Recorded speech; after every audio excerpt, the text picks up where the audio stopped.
moje kochane króliczki, witam Was w kolejnym tutorialu. Tym razem jest to coś, o co prosiliście już kilka razy w komentarzach, także mam nadzieję, że trochę na to czekaliście, no i w końcu jest. Mówię tutaj o tutorialu, jak koloruję oczy. Nie ma tutaj jakiejś wielkiej tajemnicy, żadnych sekretów, ale po prostu przeprowadzę Was przez cały proces, jak ja to robię, więc rozgośćcie się, usiądźcie wygodnie, no bo ten tutorial będzie trochę przegadany. Zanim zaczniemy, chciałabym Was przeprosić za mój głos, który może się trochę łamać, gdyż no niestety przegrałam z przeziębieniem, ale nie martwcie się, damy radę. Mam nadzieję, że nie będzie Wam to za bardzo przeszkadzać, no i pozostaje nam po prostu ruszyć do tutorialu.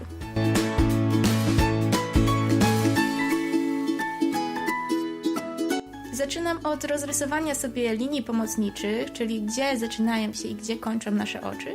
Jeśli chodzi o ten pierwszy szkic, to ja zazwyczaj rysuję moje oczy bardzo okrągłe. Jeśli chcecie, żeby Wasza postać wyglądała trochę bardziej poważnie, no to po prostu zróbcie te oczy węższe, trochę mniejsze, dzięki temu cała twarz zyska właśnie takiego bardziej dorosłego i poważnego charakteru. Z racji tego, że nasza twarz będzie zwrócona vis-a-vis, czyli na wprost, mogę pozwolić sobie na skopiowanie obrysu jednego oka. Pamiętajmy, że możemy tak zrobić tylko i wyłącznie wtedy, kiedy ta twarz będzie skierowana faktycznie do nas, ponieważ nawet mała zmiana ustawienia twarzy powoduje, że te oczy podlegają perspektywie i takie skopiowane oko nie będzie niestety wyglądać dobrze. No już nie bądźcie takimi leniami, po prostu narysujcie ten drugi obrys tak jak powinno być. Po skończonym szkicu szybko nakładam mój line art, czyli tą czystszą wersję naszych oczu. Jak widzicie, tak naprawdę nie robię tego super dokładnie, ponieważ pracuję tutaj na dużym zbliżeniu i wiem, że gdy oddalę ten rysunek, pomimo pewnych brudów i niedociągnięć, nie będzie tego widać. Czasami nawet taki brudny styl niechlujny może wyglądać bardzo ładnie w efekcie końcowym. I tutaj znowu to robię, czyli kopiuję ten line art prawego oka i przekładam go na lewe, ponieważ, no, tak jak mówiłam, te oczy mogą być takie same. Jeśli chodzi o brwi, po ich skopiowaniu będą one wyglądać dosyć nienaturalnie i sztucznie, także wolę po prostu narysować je osobno. Nakładam też podstawowy kolor skóry, tylko i wyłącznie w celach poglądowych. Chodzi tutaj o to, żeby było widać, jak w całości prezentowałyby się te oczy. Kolorowanie oczu zaczynam od zaznaczenia białek. Czasami można o tym zapomnieć, gdy kolor skóry jest bardzo, bardzo jasny. Dlatego pamiętajmy, aby faktycznie nałożyć ten biały lub jakiś inny kolor, jeśli na przykład białka naszej postaci tak naprawdę są żółte czy czarne, gdyż takie postacie też zdarzało mi się rysować. Moim bazowym kolorem oczu będzie kolor niebieski, ponieważ najbardziej lubię na nim pracować. Jeśli oglądaliście wcześniejsze tutoriale, wiecie, że dzięki temu, że mamy line art na osobnej warstwie i zaznaczymy go jako selection source, będziemy mogli uzupełnić bazowy kolor oczu tylko i wyłącznie wiaderkiem. Pamiętajmy także, że ta warstwa koloru musi być pod naszym line artem. Następnie porządkuję te moje warstwy, ponieważ uwielbiam mieć porządek w moim programie. Dlatego nazywam folder oczy i wkładam tam wszystkie warstwy, na których będę pracować. Pamiętajmy, że jeśli chcemy, aby nasz następny kolor, następna warstwa ograniczała się tylko i wyłącznie do koloru, który wcześniej nałożyliśmy, musimy zaznaczyć ją jako clipping mask. Dzięki temu będziemy pracować tylko i wyłącznie na obszarze, który wcześniej zaznaczyliśmy. Tłumacząc wszystkie etapy, będę odnosić się do koloru niebieskiego i jego odcieni. Pamiętajmy, żeby ten kolor dostosować do tego, jaką bazę wybraliśmy. Na pierwszą warstwę nakładam kolor ciemniejszy od bazowego. Wymazuję taki owal na dole naszej tęczówki. Używając gumki odkrywamy tą warstwę bazową, czyli ten kolor podstawowy naszych oczu. Na następnej warstwie pracować będziemy w trybie Multiply. Tworzymy takie dwa rozciągnięte trójkąciki po obu stronach oka. Wyznaczą one naszą granicę między tym jaśniejszym a ciemniejszym kolorem. Następna warstwa, także w trybie Multiply, to kolor jeszcze ciemniejszy, który nałożymy tylko i wyłącznie na górze naszej tęczówki. Pamiętajmy, że na każdym etapie naszej pracy możemy pobawić się barwą i saturacją. Dzięki temu, że tworzymy nowe warstwy, możemy każdy kolor osobno potraktować właśnie tymi ustawieniami. Tą warstwę z ciemniejszym kolorem lubię trochę zblendować, żeby to przejście było bardzo delikatne i subtelne.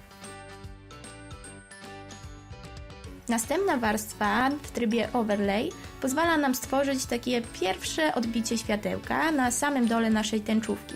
Najczęściej wybieram tutaj kolor żółty, ponieważ bardzo dobrze on pasuje do każdego koloru oczu. Kolejna warstwa na overlayu to pierwszy odblask, ale pamiętajmy, że nie jest to ten odblask podstawowy, dlatego powinien być on na zmniejszonej przezroczystości warstwy, czyli opacity. Dzięki temu ten odblask nie jest taki oczywisty i bardzo mocny. Jeśli chodzi o ten kolor, zawsze sprawdzam w ustawieniach, który będzie najlepszy. Zaczęłam tutaj od koloru niebieskiego, później poszłam trochę w różowawy. Następna warstwa, także w trybie overlay, to takie małe kropeczki na samym dole tęczówki. Następna warstwa w trybie multiply pozwoli nam zrobić miejsce na nasze źrenice. Czemu miejsce? Gdyż nie jest to podstawowa źrenica. Oczywiście możecie ją taką zostawić, jednak ja wolę zrobić najpierw taką głębię, która pozwala tej źrenicy wybić się jeszcze bardziej. Źrenice tworzę na kolejnej warstwie. W moim przypadku są one białe, jednak tutaj też możecie sprawdzić, który kolor najbardziej Wam przypasuje. Może to być czarny, może to być biały, może to być szary. Ta mała kropeczka wszystko zmienia, ponieważ dzięki temu nasza postać zaczyna widzieć. Następna warstwa będzie w trybie luminosity. Robię tak, ponieważ uwielbiam, gdy te oczy bardzo się świecą i zostawiam w tęczówkach takie małe kropeczki, które imitować mogą gwiazdki.